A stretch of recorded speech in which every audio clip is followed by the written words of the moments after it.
Hello, everyone. Welcome back to the Erasmus Expeditions. We are here this evening with episode 36 of the Help Action video series here on the channel. This is kind of a one-part interview, one-part topic discussion, one-part Q&A, where we sit down with a guest and discuss RPGs, usually with kind of a little bit of a focus on one particular subject. And tonight, we're going to be discussing cinematic qualities, and I'm very excited to welcome my friend and guest, Jackson Johnson. Jackson, you son of a bitch, how are you? I am good, you beautiful bastard. It is great to be here. Thank you so much, Jeremy. I've loved playing in your games, and when Jeremy asked me, "Hey, dude, do you want to come on this discussion thing I do where we talk about D&D?" and I'm like, talk about D&D. I'll do that anytime, anywhere. In front of people? Yes, sign me up. And so here we are. Hell yeah. Yeah, man. There's a really good friend of mine that's part of the home group that I played with for years. And after sessions of D&D, we would stay up and talk. And we'd talk until 3 or 4 in the morning sometimes. Just these wandering, eclectic conversations that just kind of go from one thing to another, but it's always about RPGs. And I've just really discovered that I love talking about role-playing games every bit as much as I love running and playing in them. Amen. This series has been fantastic because I really enjoy one-on-one conversations with people. When there's a large group of people, I tend to kind of feel the need to fade a little into the background, to not take the center stage. But being able to sit down one-on-one and have a conversation like this is something that I really enjoy, especially whenever it's about a subject that I like. And RPGs is obviously a subject that I like, and especially whenever we're talking about movies at the same time. Yes. So I'm very excited for this episode. I've waited for a long time to have somebody on to talk specifically about film and how you can draw parallels between it and D&D or role-playing games in general. So, and you picked me? I picked you. I feel actually, I think it was your idea. I asked you kind of like, was there anything in particular that you wanted to discuss? And this was something you mentioned. And I was like, yeah. So, why don't you tell people where they can find you, what you got going on, plug anything that you'd like to plug before we kind of get started here? Right. This is public. This is for the public consumption. Yes, I must promote myself. Yes. Hello, everyone. My name is Jackson. I am the creator and primary dungeon master of the group known as Initiative Entertainment. We are a brand new podcasting audio RPG production group. We make a podcast called Maelstrom. It is a D&D campaign, very much inspired by movies and cinematics, specifically movies such as like Pirates of the Caribbean. If you're a fan of that, it also takes hints of Indiana Jones and maybe a little bit of like a Tom Clancy movie down the line. Who knows? But like very much adventure on the high seas with a roving band of heroic dudettes and thems. And they all go out on this great adventure trying to save a world that is sinking into the ocean. And I recommend you check us out. We are Maelstrom. You can find us on any podcasting apparatus, Apple Podcasts, iTunes, Spotify. You can find us anywhere. Just look up Maelstrom.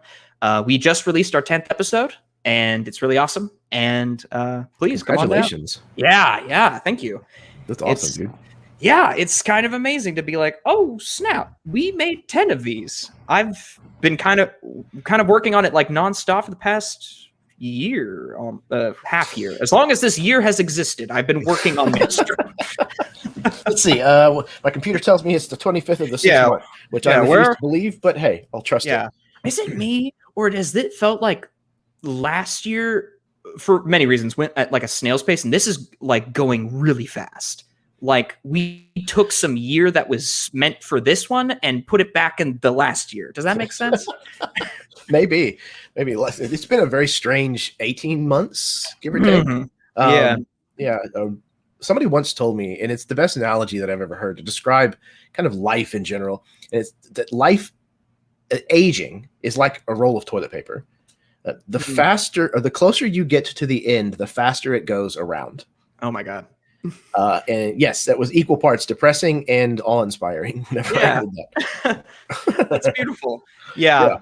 That does make sense. Yeah, I love that, and also hearkening life to the metaphor of shit. It's beautiful. I think that works out a lot. Yep. If you want to go for the depressing angle. Oh yeah. Um, I mean, there's definitely parts of life that need to improve, especially here in our society. But I'm hoping, amen. praying. Well, not praying. I don't pray. Let's get that toilet paper rolling, America. Exactly. Let's make America less shitty. Yeah, let's wipe our shit, Americans. Wipe your asses, everyone. Let's wipe your ass. I mean, hey, we had to tell people to wear masks for a year and a half. Maybe we God. have to tell people to wipe their asses too. Oh boy, weren't we supposed to talk about D&D? What's going on? Let's talk again? about D&D and movies and shit. Yeah. By the way, if offensive language and potty humor or immature jokes are things that bother you, well, you've come to the wrong place. Yeah, we've already ticked those boxes. Yeah, you have found the end of the internet. You need to turn around and go home. Mm-hmm. So, before we get started, Mm-hmm. I want to. One of the questions that I like to ask at the beginning is, when and how did you find gaming? How did you get into this hobby? Yeah, I got into the hobby of tabletop RPGs. Oh God, I want to say like 2012, 2013. So like almost a decade ago. I had a friend named Marcus. Marcus, love you if you're watching. Who I'm still great friends with. Who was my neighbor, and was like an OG nerd. His parents were like OG nerds who used to play like OG D&D back in the 70s. And so he would play this D&D campaign with a bunch of his friends and his brother. And he and I were great friends in school. We lived right next to each other, so we'd always like talk crazy stuff on the bus. We shared similar interests of like our love of movies, our love of stories. And he said, "Jackson, you want to play some D&D with me? I'm having a bunch of friends over." And I was like, "Great." And I'd always knew about D&D on the regular. Like I saw the D&D incredible D&D episode of Community, and that inspired me to want to play it at some point, but I never had the chance because I was an awkward middle schooler and I didn't know anybody who played D&D. But when I got to learn it, it was like a lightning bolt to me.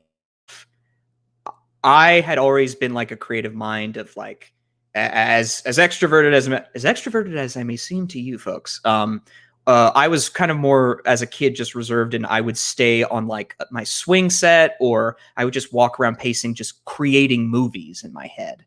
Kind of relating to our conversation of, because I loved movies growing up as a kid. I still do. I just don't have the time to watch them anymore. But like, I always created movies in my head, and I wanted to get them out there somehow, and I never knew how.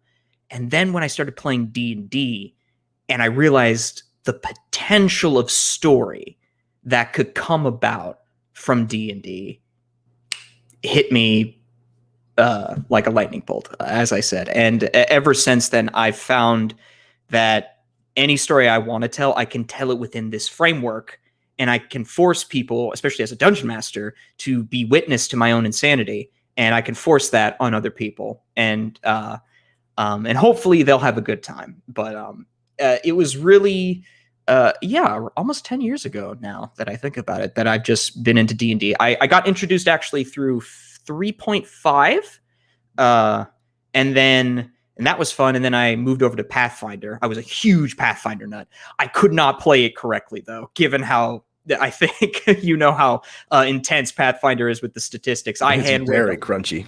Yeah, very crunchy. Very great lore, great art, but like could not get the crunch. And but then afterwards, 5th edition came out, and then once I found that, and I was like, wait, I don't have to use all these random bonuses. I could just give advantage or disadvantage. And that was it.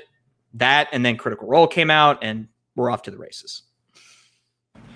Yeah, I watched, God, I don't know, maybe 20 or 25, or listened to 20 to 25 of the episodes from the first season of Critical Role. And then I kind of fell off, and it was just such a daunting amount of content that I just never picked it back up again, sadly. But the good that has come from Critical Role becoming popular what it has done for the hobby, not only in just the Mhm. sheer awareness and the volume of new players that have come to the hobby because of something like Critical Role, but Yeah. also breaking a lot of the stereotypes and a lot of the Yeah. stigma that was attached to role-playing Mhm. games. Not every player looks like I do. They're not all doughy middle-aged guys with glasses who are, Mhm. nerdy. Yeah, or And incredibly that, handsome young men with mustaches like myself. exactly. Mhm. Yeah, Yeah. I don't know any of Mhm. those, but no. Hang on a second. But no, it's been really, really awesome to see, because I've been gaming for so long. I've been gaming since I was 14. Mhm. And now, I didn't grow up gaming in the Satanic Panic. Yeah. Thankfully, I was on the ebb of that. Mhm. But there was still a lot of that kind of vibe from people whenever you would talk about it or Yeah. bring it up. There's a lot of, Mhm. I don't think so. Yeah. Was that So around like the 90s? Like right yeah, around so like when like 94 is right yeah, when I started picking it up. right when you had like World of Darkness taking up shop and all that stuff? Well, Or Magic the Gathering had come out in ah, 1994 as well. okay. So I was like in fantasy heyday Yeah. then, because like I grew Gotcha. up watching things like The Dark Crystal and Neverending Story and Legend and Labyrinth and all of those Mhm. very stereotypical 70s and 80s Mhm. fantasy tropes. But Fantasy with balls. That's how I yeah, like to exactly. call it. Yeah. Well, yeah, the thing that made those things so great, and we'll kind of dip into that since it's kind of has to do with this the topic that we're discussing this evening, but Mhm. is they were aimed at children, but they weren't afraid to go dark, to handle Yeah. dark subject matter. Mhm. Um, They and there was a treated their really, audience with respect. yeah, exactly, with intelligence. Yeah. And there was a really good quote, and I cannot for the life of me remember who it is. I want to say that it's Jim Henson Mhm. in regards to the Dark Crystal being kind of dark, but I don't know if that's true or not. Anyways, it essentially says something about children are going to confront these kinds of issues in their lives. They need to understand how to deal with those. If we don't confront them with the dark side of life, they're not going to be prepared for what life actually does. Yeah. And I mean, there's definitely, without a doubt, there are lessons that I took as a child growing up watching these films that I was able to then apply to my real life. Yeah. And I think, in a way, role-playing games gives us that tool set to do that exact same thing for just about anything. Yeah, I 100% agree. I fully believe that besides just being like a really fun hobby, tabletop RPGs have the ability to teach people how to work together to solve problems with using first of all using math.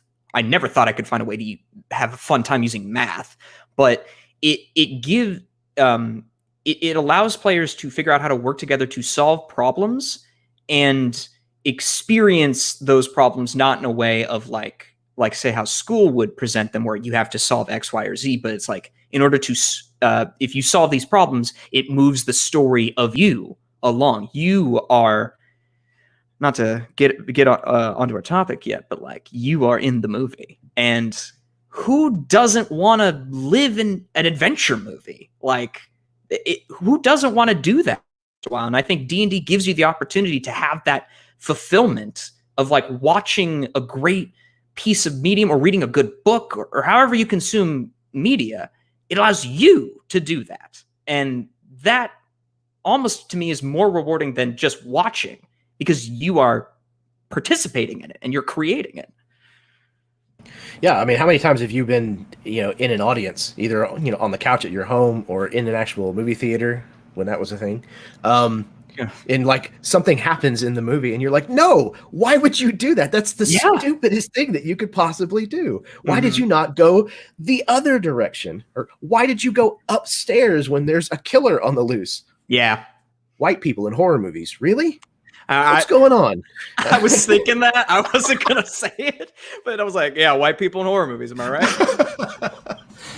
But yeah, There's another quote, and I think it's some very obscure G.C. Chesterfield, something like that. He was like a children's author way, way back when. He said, fantasy does not exist to teach children that dragons are real. It exists to teach children that dragons can be defeated. Amen. Yes, and indeed. To me, that sums up the cathartic nature of RPGs in a nutshell for me. Mm-hmm. It is the main point. The reason why we're all freaking doing this and sitting here talking about it online is because it gives catharsis. It gives emotional fulfillment. And yeah, it allows you to live stories that you would never be able to live outside of the world. And I also would argue that tabletop RPGs are just healthy for your brain in that they encourage you to imagine incredible things, because it's all just the DM is just having to explain everything to you, and you are absorbing that and interpreting that as these grand epic scopes. But again, back to the cinematic thing, you're making the movie in your head, but what you're playing is not the same as what the other person might be playing in their head. Everyone is living the exact movie that they want in their head, but they're all doing it together. And that creates a larger cathartic greatness, a great moment. And it creates incredible memories. Like, I have at least 10 different memories of like D&D moments that will stick with me forever. And I treat them as I treat them with the same reverence, like say a quarterback would treat making that winning pass in high school. Like those are my victories. Yeah. Our group calls them war stories. Because it's like old soldiers talking about being at war with their compatriots and fighting alongside people. And again, we talked about this a little before we went live. Obviously, it's not the same thing as real warfare. Thank God. But thank God. Yeah. But there's a strange thing that happens in your brain's memory capacity that kind of blurs the line a little bit. And you have a lot of the same emotional response and emotional attachment to these false memories that you never really lived through. That kind of makes you feel like you really did live through them. To quote The Matrix, the mind makes it real. And it does. Why, oh, why didn't I take the blue pill? Yeah, exactly. So, yeah. Okay, so one of the things that you were mentioning about the mental movies, if you will, there's actually something that was really interesting. Some time ago, I discovered a term that is known as aphantasia. And this is the inability. Yeah, this is the inability to voluntarily create mental images in one's mind. There are people who cannot conjure visual imagery.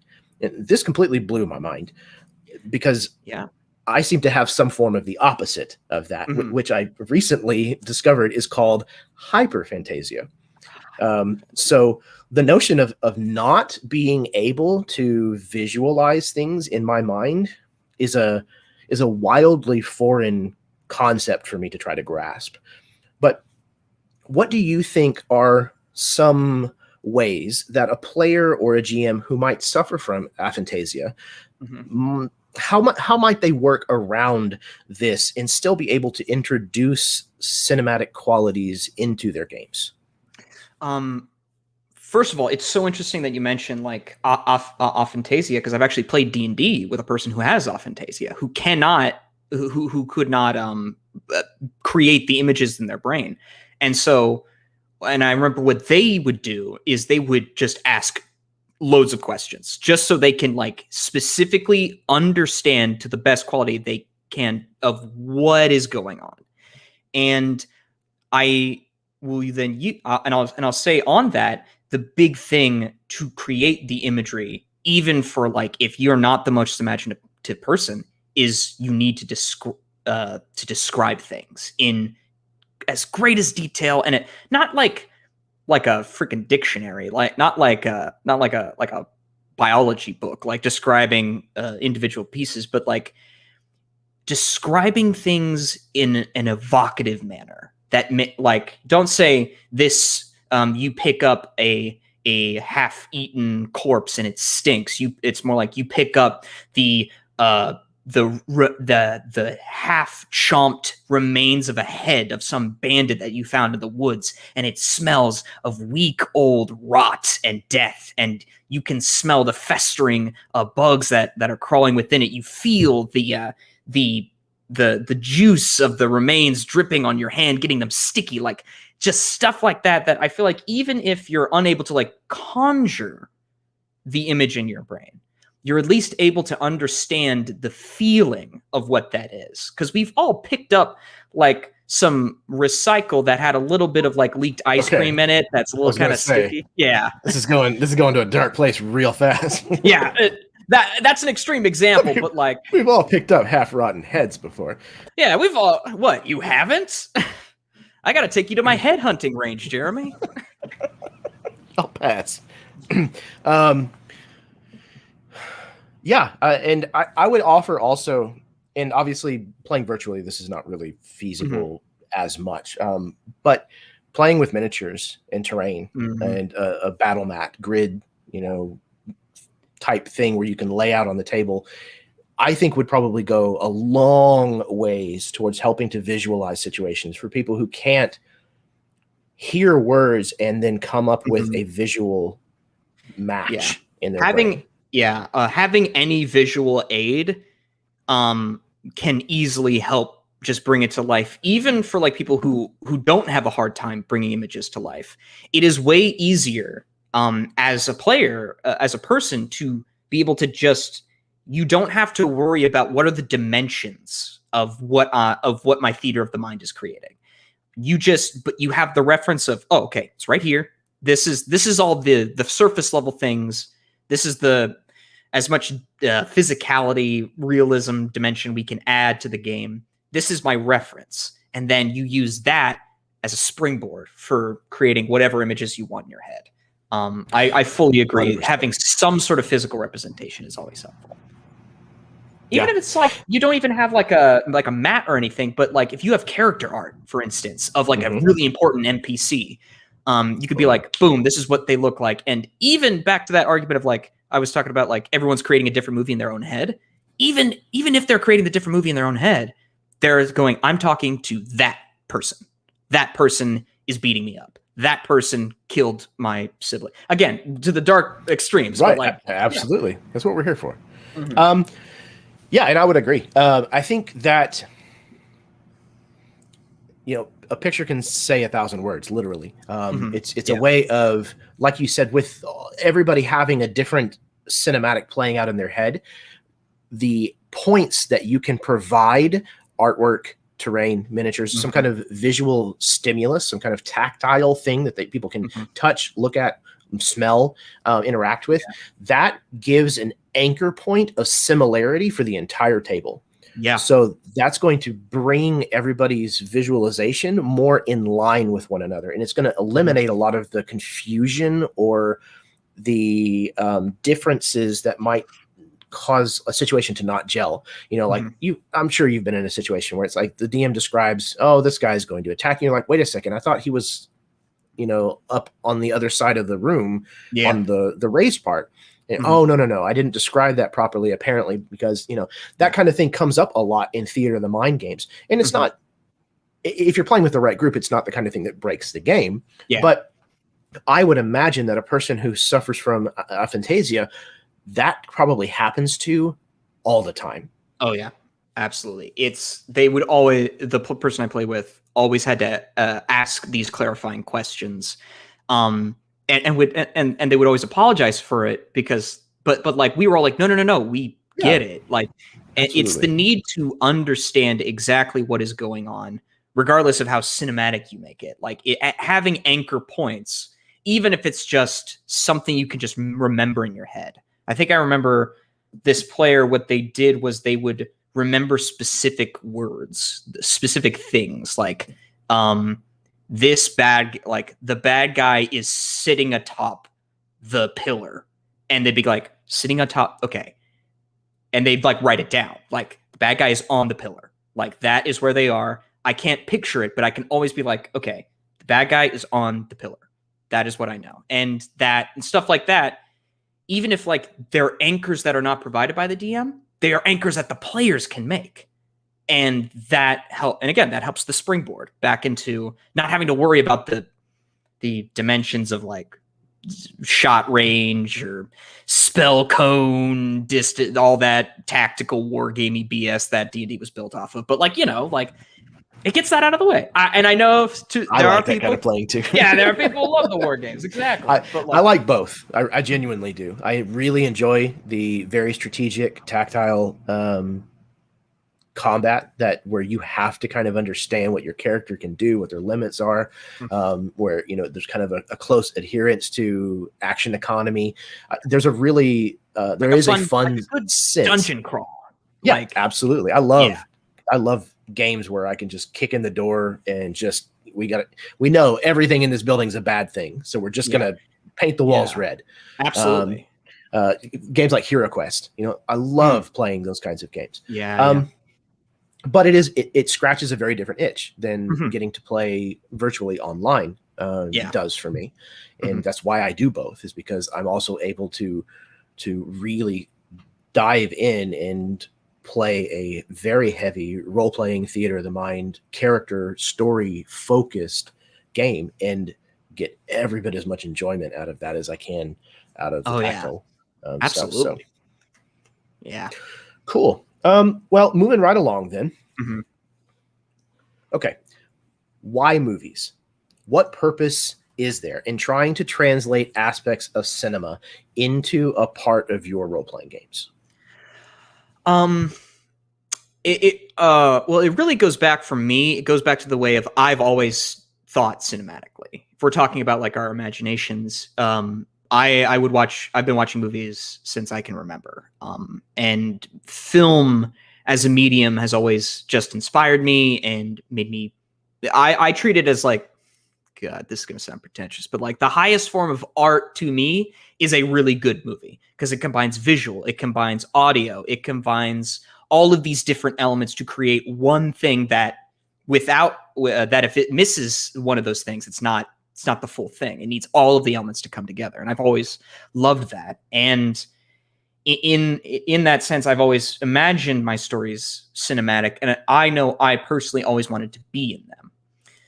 And even more so as a dungeon master, I always wanted to be the bad guy in the movies because I love the bad guys as opposed to the good guys. And so being a dungeon master is very fulfilling in that regards. But I'd like to think that no one has that opportunity to live that cinematic experience, even like real life so-called heroes, like the realities as opposed to the mythologized version of what they did is always disappointing.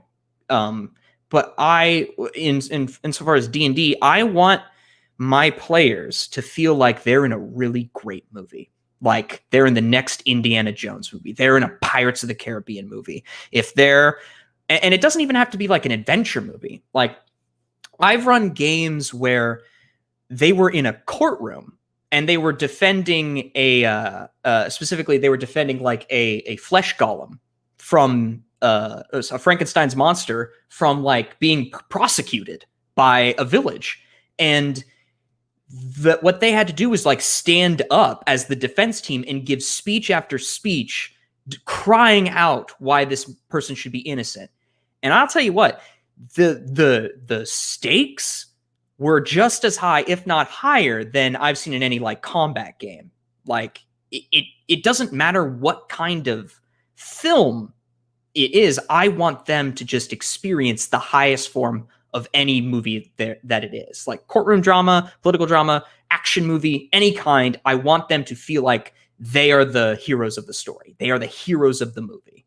And that's anyway, yes, I'll talk, I'll go off anymore if you Oh, again, that's why we're here. Like no, I 100% agree. I love running horror games. I love running suspense, murder investigation games. I love running pulp action games. I love running science fiction. I love running fantasy.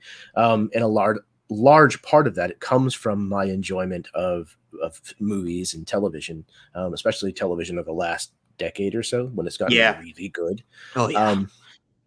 But I think there's definitely something to what you said about it being a form of collaborative art, where it is the work of many people brought together, hopefully under one vision, so that when it's complete, it is it makes sense. It's consistent throughout in whatever its point is. It fits the overall thing of what you're trying to do. Exactly. Like it doesn't, I would say like a good D&D game, again, to get pretentious, but like a good D&D game isn't like a movie, even though we're describing movies, but it's more like a symphony orchestra, and where the DM is like the orchestrator, but he doesn't make, they don't make the music. The players do, the instrumentalists, and those are the players, and they add to the overall flow of what the story is. And like you said, it all has to fit together and make sense. And when it all comes together, it makes a greater whole than a single instrument can play. Yeah, exactly. And I liken it to a director on a film. The director is the one with the vision, the one who everything has to kind of stop and go with them. It has to go through that filter to make sure that it's all congealing together, that it's all going to make sense as a part of the whole. But it's really important, and it's a thing that I wish more players and dungeon masters understood, and it's that the thing that you just said. You are a part of a whole. It's not your story. It's everybody's story, and you play a part in it. So there's going to be scenes when it's not about you. Yes. And you have to be comfortable falling back into a supportive role in that scene to prop up another player or even the dungeon master. Yeah. You know, if the bad guy is giving a monologue and it's got important information in it, then shut the fuck up and listen. And if I swear to God, and if you do I don't like this guy, is he talking? I'm gonna punch him in the face. Nat 20. It's like that stuff. Like, come on, dude. I worked on this monologue for months, man. Like, come on, like lay me up here. Like, what's going on? Like, yeah, it's the not to get communist, but it is not your game. It is our game, my friend. It is the people's game. It's an experience we all create, and I'd say to like get into like the idea of cinematics.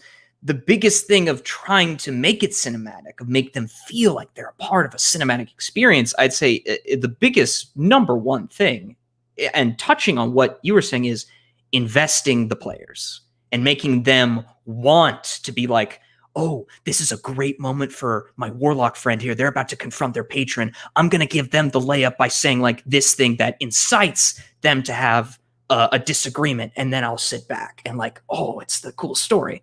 Like for instance, like in our Convergence campaign, for example, my character, Hodge, initiated the conversation of talking with a couple of characters that M's character Ceci wanted to didn't want to talk to, but had like obvious beef with. But then I initiated the conversation that Ceci as a character wouldn't want to start. And then once they started talking, I took a step back and let them have their moment of great, awesome confrontation that led to a great discovery and a great moment of drama. And that's not to just say toot my own horn, but like I see, especially in Convergence, I saw so many players just teeing each other up for moment after moment in that regard. And like, that is one of the elements you can do to really just add that, not just cinematic, but like that feeling of we are all telling a story around a campfire, and we're all building on it. It's just, it's so beautiful. Yeah, again, it's that collaborative art form. It's absolutely being a piece of something that is being created, so that when it's done, all of you can step back and say, "We did that." Yeah. But yeah, keeping it or tying it back specifically to movies, in my opinion, motion pictures have been a medium for a little over 100 years or so at this point, but they've arguably become the main staple with how most people engage with storytelling. Yes. In a matter of just a couple of hours, usually, you can consume an entire story from beginning to end. Yes. And through a lot of trial and error, usually by the demand of the audience, filmmakers have managed to distill the essence of delivering a succinct narrative. Yes. And I think that there is a lot of value in studying how that is done and how you can implement those tools into your role-playing games. Yes, absolutely. The accessibility of the film is the low bar it takes to just, get in. Because like reading a book, that takes time. But like with a movie, you could sit down for like hour and a half to 2 hours. You got a whole story right there, and it tells it to you. And it's that succinctness where you cut out the bull crap, you cut out the fat, and it's just a lean machine story. And I do have a point on that, actually. A big advice I guess I would give to anyone wanting to make like that cinematic quality is everything is tied back to the players. And what I mean by that is like I personally don't do side quests. I don't do optional material in the game. If I'm telling a cinematic experience, what I do, because we want that succinctness, everything that is with the players is in the story, is part of the main plot. Everything they have from backstory that like in another game might be like, okay, I've got a brother who I swore vengeance against for whatever. He became king of the country. In my game, I'd be like, oh, your brother became your brother's the bad guy. The story is you fighting him and with your friends along the way. Like everything has to be tied into the story to make it succinct, because the movie is always about that plot, that succinct, distilled story. Distilled story. Say that 5 times fast. But like everything they do needs to be about the plot and moving forward.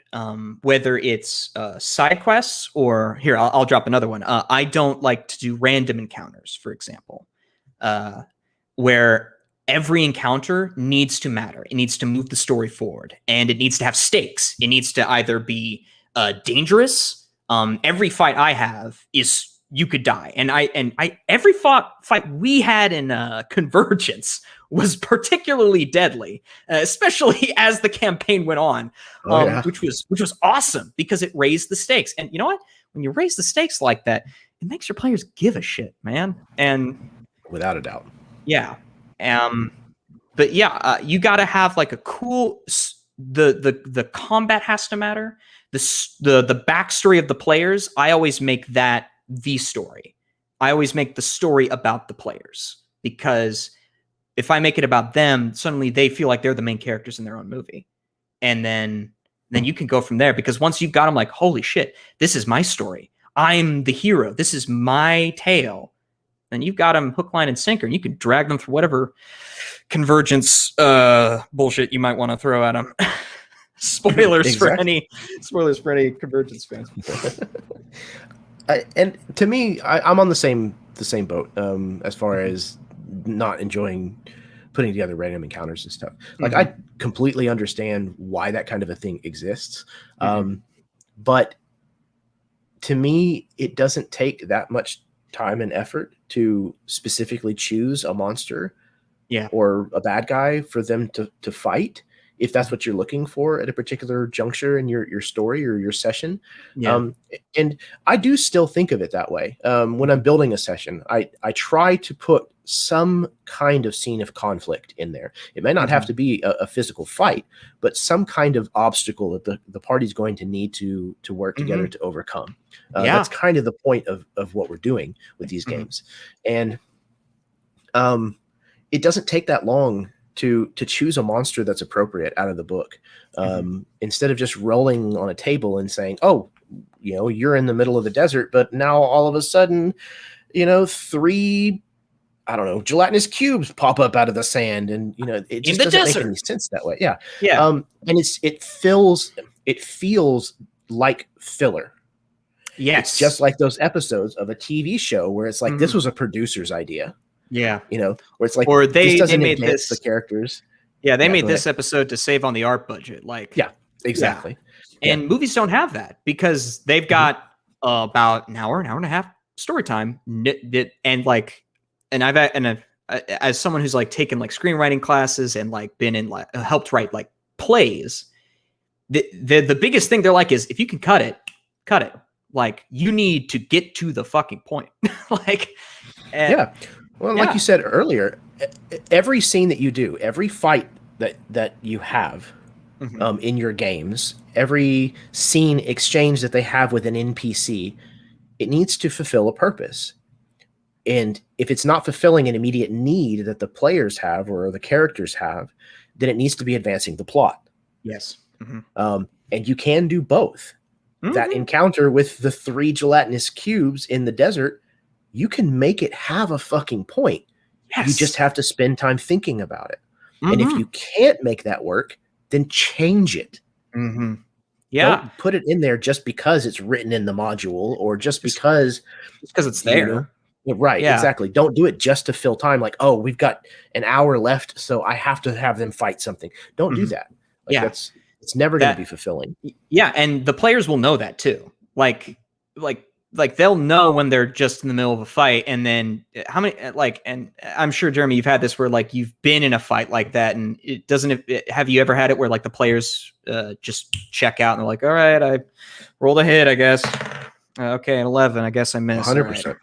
Yeah, it's like no one gives a shit. Like, you need to have the succinctness of why. Okay, so these gelatinous cubes, right? Are they gelatinous cubes formed by your the evil necromancer who you are after? You're chasing their orb of darkness through the desert, and they summon these gelatinous cubes to slow you down or kill you. Then all of a sudden, it's like, oh shit, the bad guy made these, and then maybe you kill them, and maybe the corpse inside them just kind of spills out and is like reveals that, oh, he went this way. We were summoned from the bowels of Morduga, and then the ranger can be like, I know where Morduga is. It's in the dark canyon of shits and giggles. But like, you get the idea. Like, it advances stuff. Like, I want to play in this campaign. Yeah, exactly. It's like everything makes sense and moves forward. And I think, to get on another note from that, that might, I don't know, it might cause some controversy because in the greater debate of this, for me, if you want to have a cinematic game, you need to have a structured plot laid out.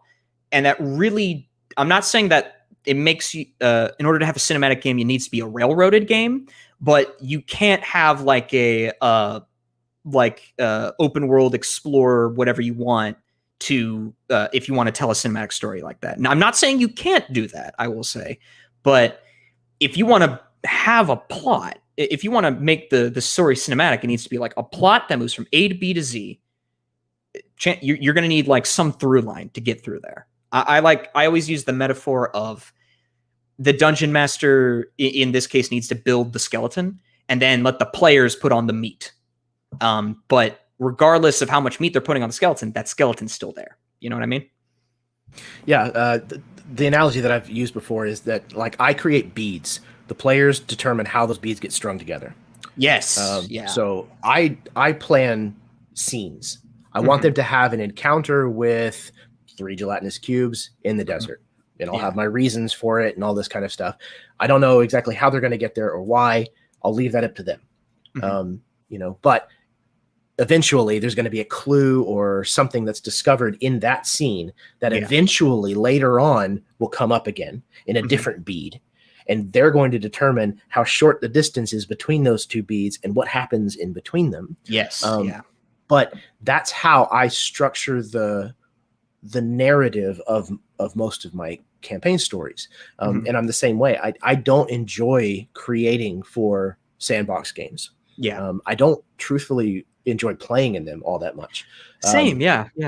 It's just I prefer to have a fairly strong direction that I know I need to head in, so that way I can concentrate on playing my character through those situations. Yeah, and I think most players, D&D is a very kind of reactionary game, because a lot of the time, at the very basic level, it's the dungeon master is here's a fucking dungeon, you got to go get the thing, and players are like, great, I know what I got to do. But if you're playing in a sandbox game, unless like, and again, I'm not saying you can't do this, but like in my experience, unless the players are willing to take on the storytelling focus of, I'm going to decide what the plot is, then you're not going to have like a fun time. It's more like, but if the DM says to me, you need to guide this miracle baby into the big bad darkness to save the world, then I'm like, cool, I know what I got to do, I know what we're structured around, and then I can play within that. Not to get into too much of a tangent.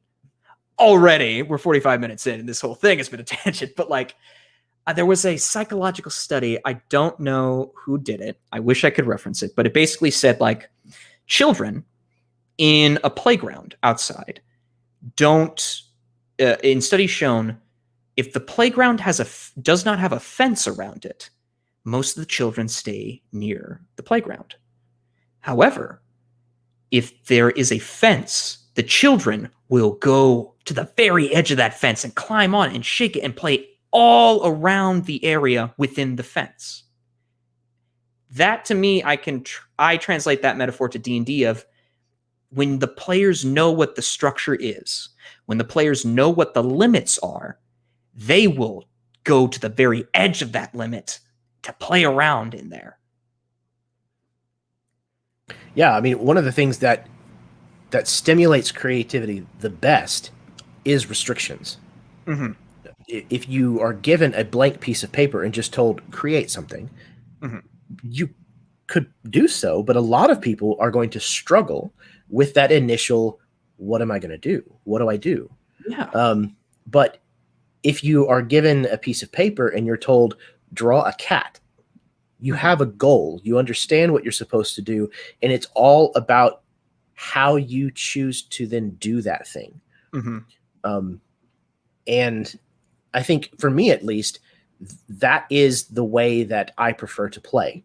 Mm-hmm. It's not about my character, prefers to always walk in front of the group, or whatever. And that's what I'm going to make sure happens in the plot or what have you. Mm-hmm. It then becomes, where does my character like to stand in the group? Knowing what I know about my character, knowing what we've been through, what we've played through, that informs the decision that I make in the moment. Yes. And then I discover further who the character is that I'm playing. It informs a lot about them for me, mm-hmm. to kind of play that in an organic way. And mm-hmm. I'm a lot more comfortable playing a character organically if I understand that there is a plot to fall back to, mm-hmm. so that when we're all kind of standing around not knowing exactly what to do, there's always we know we got to go that way. Yeah. There's that safety net of, we know what the point is. We know where we got to go. We know what we got to do. You have the base of, we know what is expected, and now we can bounce off that and go into what can we create beyond that. And I kind of want to transition into what you were mentioning is, if you want to make a cinematic experience, you got to get into your character. Like, the cinematic experience is like having well-realized characters and having like character moments and beats and change and feeling of the story affecting you. And to do that, a big thing is like figuring out what's your character, what your character's values are, how do those values change. For instance, Thabanon Alcim was a very different character at the beginning of the game than at the end of the game, and like having a knowledge of, and it doesn't even have to be what your character's like at the beginning, because I sure as shit didn't know what those characters were like at the beginning of the game, but having a strong base to where what my character, how do I put this? Having a strong enough base of your character to be in their mindset of, I'm going to react to the world around me, and as this character, how would I react to it? Or how would I want to affect change in the world around me as this character?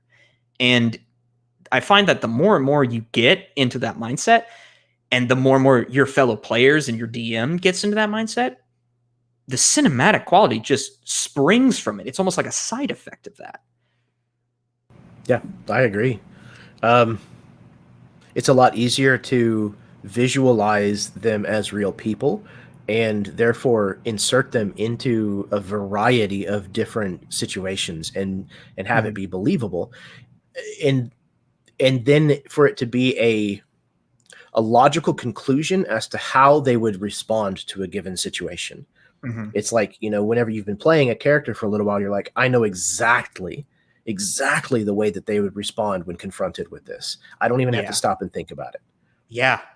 And when you're doing that, the quality of what's going on, the game just increases. And when you're like at that level of like, I know exactly what my character's doing, without a second thought, I say this, and that energy, even if one person's doing it, or let alone the DM is doing it, the other players, I found they'll just pick up on that. And that confidence to play, to feel like you can play, like just play, everyone feeds off of that. And all of a sudden you've got everyone playing, and then everyone starts telling a story. And to create a cinematic experience, like that's like telling the story at the end of the day. That's it. Yeah, for sure. And it helps to divorce you from a lot of the mechanics that can sometimes get in the way of immersing yourself. Whenever you're studying your character sheet for what they can do with a bonus action, for example, instead of being in the moment of what's going on, can kind of pull you back out of having a cinematic journey. It'll kind of put pause, if you will, on it. Well, even if say with the bonus action, then I'd say to make it cinematic, even if you're looking for a bonus action, find a way to describe it as an extension of your character. Absolutely. Like if I'm summoning a sand sword that costs a bonus action, I describe it as I wield I pull from the sand, and I describe as the sand coalesces into this beautiful scimitar, and I slice through 3 bad guys in 1 turn. That was really cool. But like, even if you have those moments of like stepping out to like, just figure out the mechanics, then jumping back in and using the mechanics, not as the basis for your enjoyment of the game, but using the mechanics as a vehicle to tell your story. That is important, I'd say. Yeah, absolutely. Okay. So we've talked a lot about this, but aside from adopting cinematic language and inspiration for your descriptions, what are other aspects of cinema that you can use to improve the games at your table? I'd say biggest thing is keeping the stakes high. The stakes of whether, even if it's interpersonal stuff, always need to be heightened. And the more there is at stake, the more the players give a shit. And the more they give a shit, the more they're invested they are. And the more invested they are, the more of a cinematic game you can create. And how do I do that? I'll primarily explain through like combat. For instance, if I want to make a cinematic experience from combat, let's say, I always want to go back to the thing of it needs to be super dangerous, because the inherent threat of death invests the players, or have a cool gimmick, or both, which is also good. But like, speaking on the cool gimmick, make an encounter unique in the environment. For instance, a social encounter. You're defending Frankenstein's monster in court. Go. Like that is a unique experience. And if I were to say like combat, I like to use Indiana Jones as an example. Like when Indiana Jones fights like the Nazi mechanic, like in front of the plane, it could just be they're having a fist fight just out on the field. But then one of the pilots gets conked on the head and he goes, oh, and he falls forward, and then suddenly the plane gets turned on and now it's spinning and you've got the spinning blades. All of a sudden the environment becomes a threat and you have to start juggling.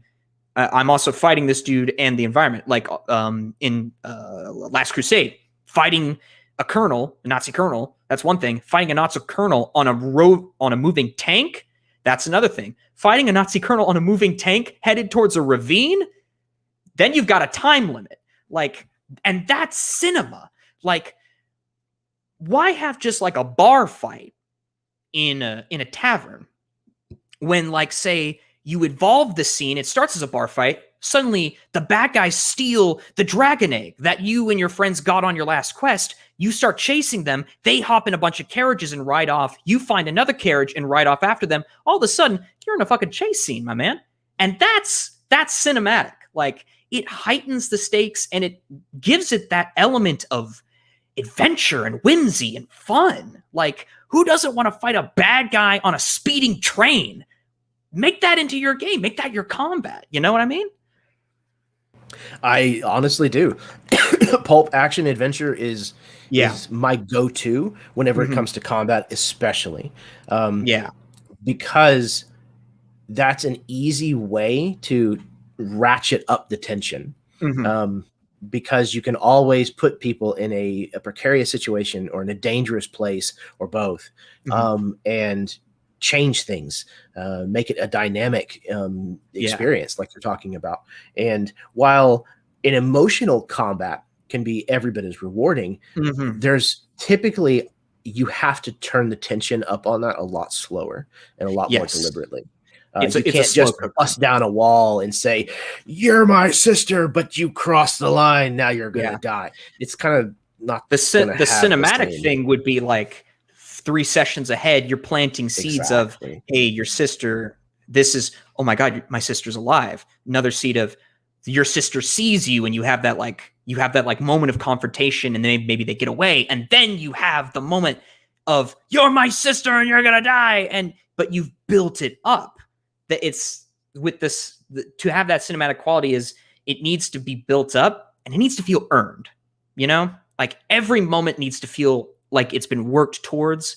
And even if like it hasn't been like built up, you want the players to be like, yeah, that would, given the way our story has gone, even if it's like we didn't see it coming, fits the vibe. Yes, this makes sense. It feels earned. You know what I'm saying?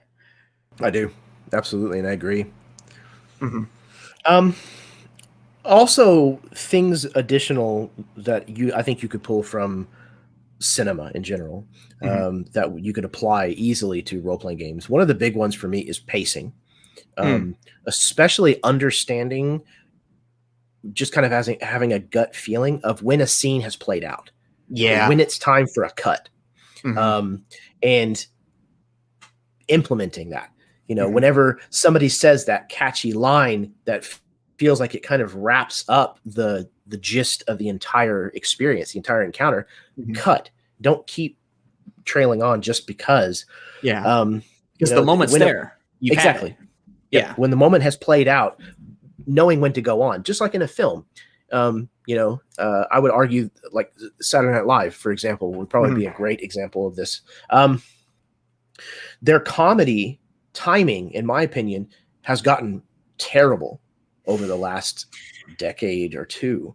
It's gotten to the point where they play the joke to the point where it's really funny, and then they keep playing the joke. And they keep going. They've lost that sense of timing of when it's right to just pull the plug and move on to the next thing. And I think that that's probably a thing that most people could take from movies. Not all movies do this well, mind you. But when you find a movie that moves at the right clip that you're kind of looking for, try to mimic that. I would say like also find the pace that fits what you're going for. So if you're going for like a pulpy action adventure style game, you're going to want those quick cuts. You're going to want to have like the boom, epic line moving on. But if you're like, say, playing like a Call of Cthulhu game where it's more investigative horror, that the pace for that would be like a lot slower and you take your time with that. You could have a whole game where like nothing big happens, but it's all build up and investigation and putting the pieces together that lead to the payoff.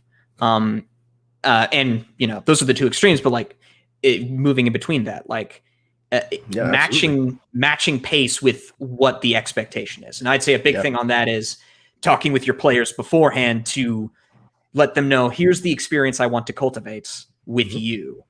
And then once the players know that, I think then the players have a better opportunity to hop onto that. Like for instance, when you gave us you for Convergence, you gave us a ton of homework, and you talked with us thoroughly about this, of what you wanted the characters to be and what you were expecting from us and what we could expect from you. And that communication really helped solidify what kind of game we were going to play. Yeah, I agree. And I'm laughing because communication is something that I mention pretty much every single episode of Help Action. Because in my opinion, I can't emphasize it enough that good, healthy communication is the only way you will ever maintain a healthy relationship in any aspect of life. Business, pleasure, romantic, hobby, it doesn't matter. You have to be able to communicate well and in a healthy, positive way. And if you can't, that relationship is going to turn toxic and wither and die. So 99%. Yeah, I always say 99% of problems can be solved with communication. And 100%. And not to get political, but like speaking to like where it's one-on-one, like you and me, communication is easy. But when you've got, for sure, but when you're talking about like earlier, talking in a big group, communication gets a little harder. And then the further and out you get on that, it just gets like you can't say anything but surface level shit. And then that goes on. That's not a D&D thing, but like the point is communicate, people. Talk to each other. God. Yeah, absolutely. Yeah. And I mean, isn't D&D at the end of the day just communication? I mean, we're just sitting around a table just yelling shit at each other and hooting and howling like the monkeys we are. Like, that's it. We're arguing about, how long a longsword is. Yeah, No. It's 7 inches. I want to use my bastard sword from Final Fantasy. I took 3 feet to get this, Jeremy. Oh, there's too much truth in that. Okay, the second thing that I wanted to bring up that I think is worthy of possibly adopting from cinema into RPGs is that it's okay to have scenes that are out of sequence or that are meta for the player, for the character's knowledge, the PC's knowledge. Yes. Everything from a scene that might be a flashback that happened in the past, or a scene where we see the villain make a very crucial decision, where the PCs can't do anything about it, but the players can be aware of that happening. Those things can be used in very effective and very enjoyable ways, even for the players who aren't able to do something if they want to. But being able to understand that it's okay to use those, I think sometimes is a permission that some DMs don't seem like they think it's okay to do. But I think movies, especially like if you watch like a Tarantino movie or something, it breaks all kinds of rules as to like the sequencing of events and things like that. And it shows you ways that you can play with that in a creative way. The cinematic experience shows the audience as much as the director wants them to see. And usually, unless like they're cultivating a specific experience, that can be good. Usually, like the players are the audience is going to know what the bad guy's doing because they had a scene describing what the bad guys are doing, but the good guys don't know that. And with your players dramatic playing irony. Yeah, the dramatic irony. And with your good guys, with your players playing the good guys, there is probably that hesitancy of, oh, do I do that? Or like, is it a little performative? Is it me just getting up on my own soapbox and just saying what I want, just a monologue, so they can't, roll that natural 20 to shut my monologue bad guy up? But like, no, it gives opportunity. I actually want to give a shout out real quick. Matt Click, when he ran the first Provokers game, when he would do prologues and epilogues showing what like the corruptor like arriving in the aftermath of a battle that the Provokers were just in, was incredible. It was like a stroke of lightning. It was, you can show the world being affected by the players and the world affecting them. And I think I would make an important point of, in order to make it cinematic, in order to make the players feel like they're in a movie, is you make the prologue, make whatever meta knowledge you're putting out affect the players. Like no one gives a shit if you're introducing, this is Baron Viscount of Tiddlywinks and he's a bad guy, okay? But if you say like Baron Viscount of Tiddlywinks is going to send the honor guard to destroy this village. That's the player's home village that they left in last session to go defeat the dragon. Oh no, that it has stakes. Or even something as simple as, you just see like a pair of boots step into, what we can see, and then kneel down and pick up an arrow with the same color fletchings that your ranger uses. Yes. Like just something as simple as that. It makes the players go, oh shit, somebody knows what we're doing. Somebody is on to, lost your camera feed.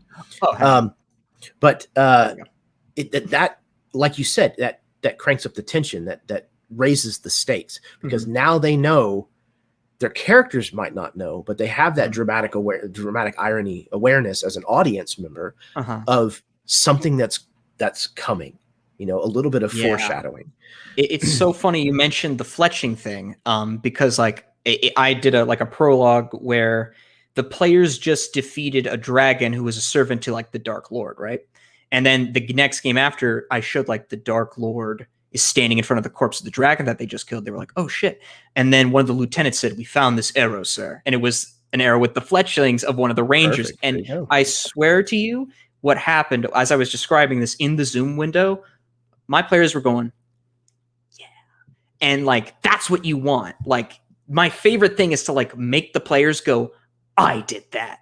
That's what we accomplished that. And they're reacting to what we did. Like that, you've got them at that point. The players are so invested, because when you feel like you're making an effect on a larger world, even if it's just your friend describing shit, like it feels awesome. Like I did that. It gets the players invested, and it makes them feel like they're in the cinematic experience. Exactly. It gives them ownership.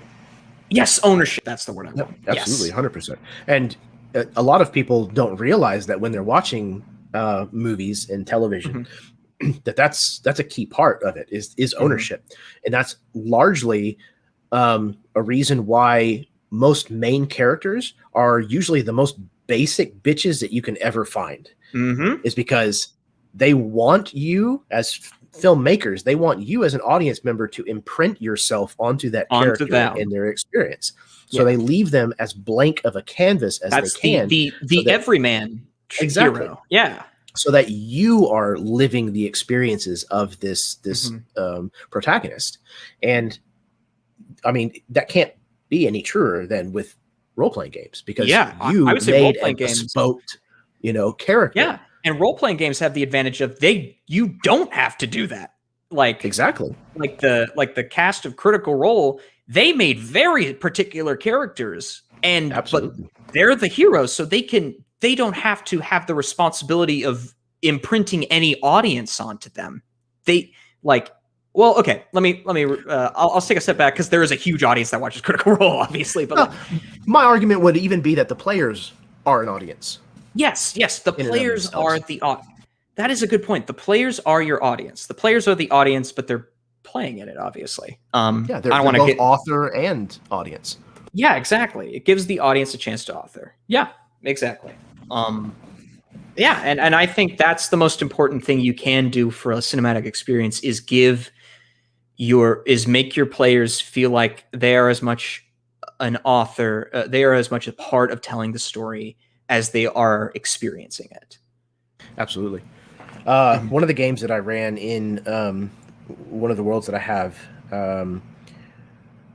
it was a session 0 that we went through and established the feel of the game and the tone and the genre and kind of what our expectations were, what the house rules were, all the typical session 0 stuff.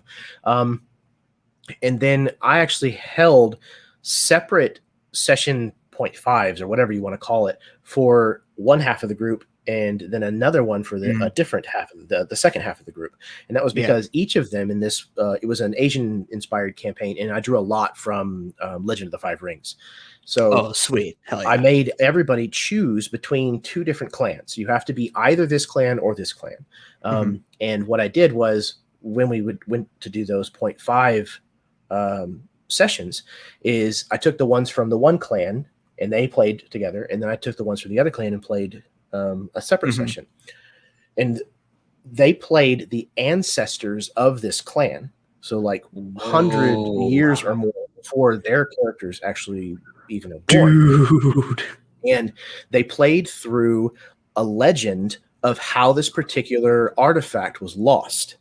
Oh my God. They played through the same story, but because they each played it, the outcome was entirely different, and it made the other clan look like the antagonists in that situation. And so when we started playing the game, the moment they met one another, there was this built-in animosity. Yeah. Because they're like, oh, you are those dirty, Ram Clan people. We know all about what you did to make sure that that artifact got lost. And the other people are like, that's not what happened at all. You Crane motherfuckers were the ones that caused that to happen. Oh, that's so cool. The idea was that being raised within their clans, which in that setting are kind of xenomorphic about one another, they've both been raised with two different versions of this same story. And you took the players. You took the players in that meta knowledge and said, not only are you going to believe that, you're going to live the myth. Yeah. Oh, exactly. That's so badass. So they actually felt that animosity because they lived through the moment as a player, not as a character, but as a player. Yeah. And then I imagine the moment when you revealed, here's what really happened, that was probably like a huge holy crap, right? Yep, exactly. We're getting some Scorpion and Crane fans in the chat here. Groupies. Yeah, that figures. Legend of the Five Rings is an excellent game too. Very, very difficult to retrain my mechanics brain to kind of switch over to using that. But it is a really cool system, and the setting is phenomenal. Oh, absolutely. Speaking of setting, the last thing that I wanted to talk about, being able to adopt from cinema into RPGs, is exactly that. Being able to establish a tone in a genre. And you talked about this a little bit before. I call this steeping. I have a video on the channel kind of where I discuss what that is for me.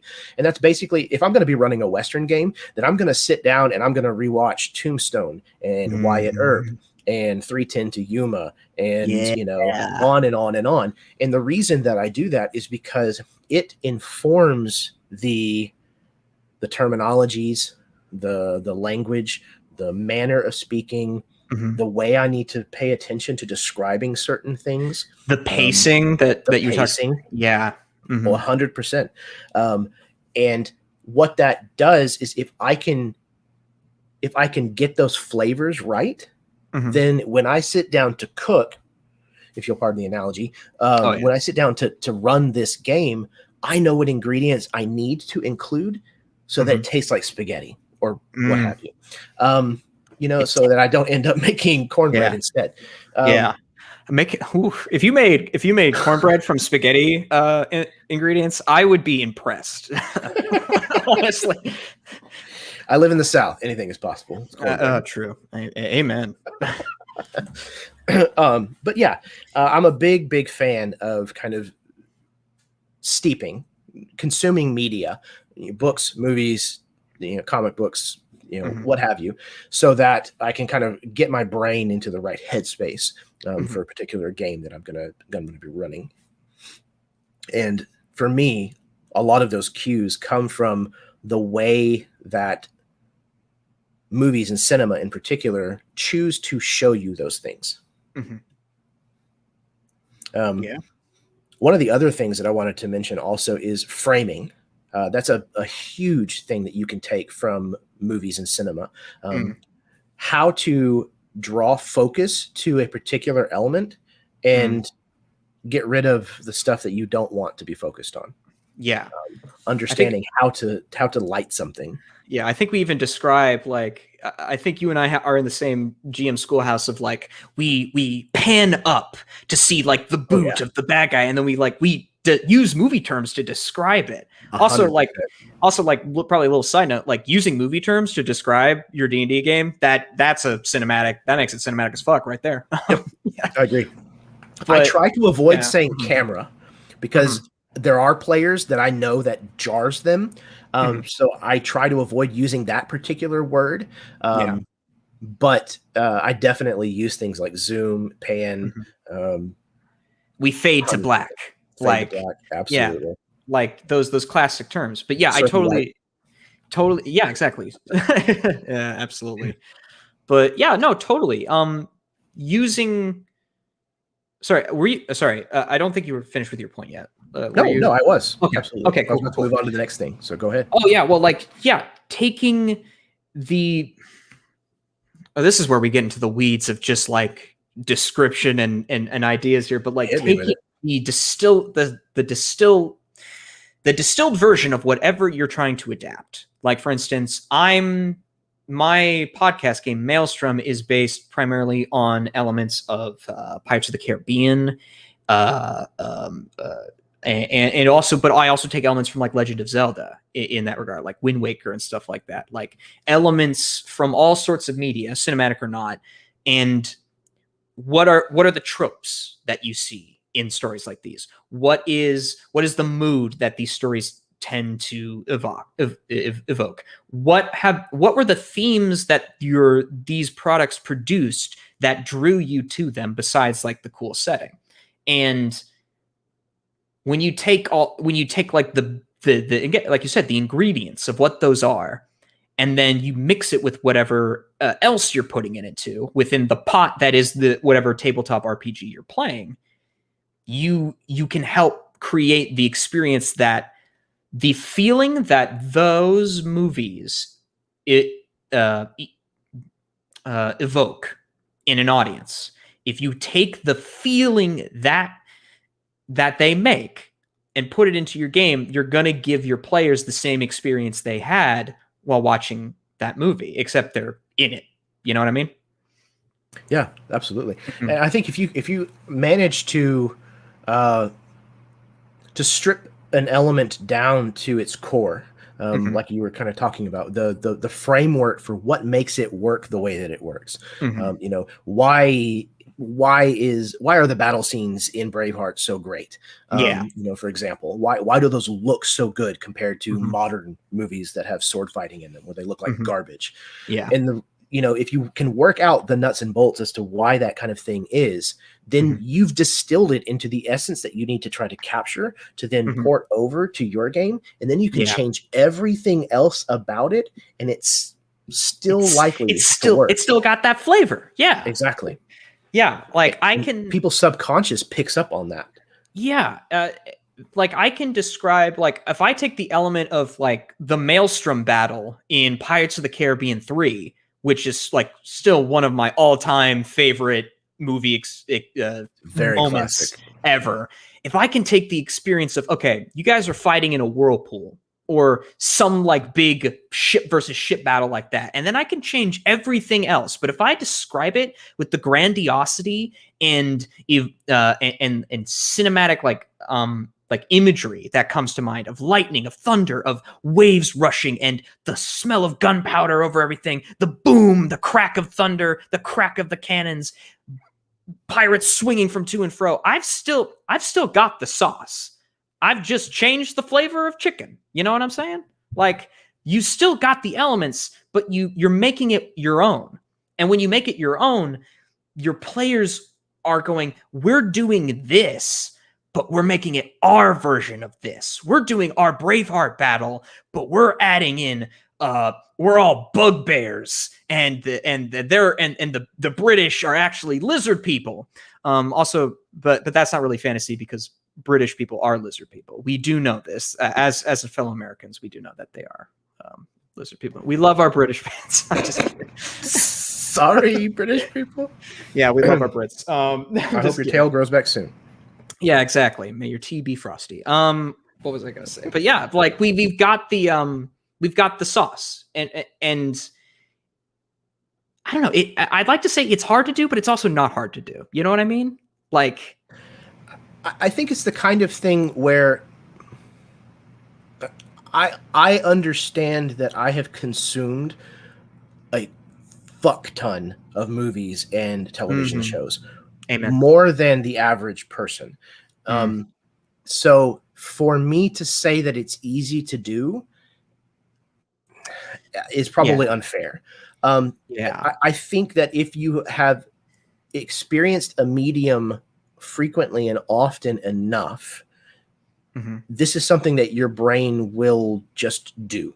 So if you play a lot of video games, this is going to happen to you with video game tropes and video games things, or if you read a lot, then it's going to happen because of books and even if like you're not a big like movie guy or video game guy or whatever, if you're trying to evoke something like I said, like the research, like if you experience the medium enough, I think we're smart in that regard, where we pick up on what makes the vibe of this tick.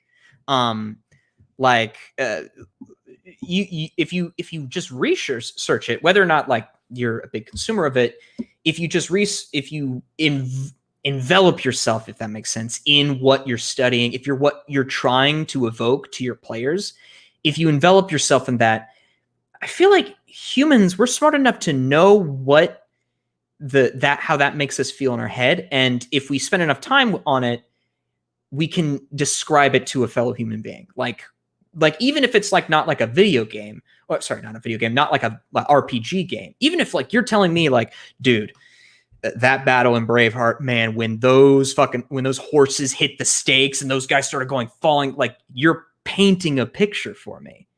And if you take what you're doing there and just put it into as a dungeon master, it's awesome.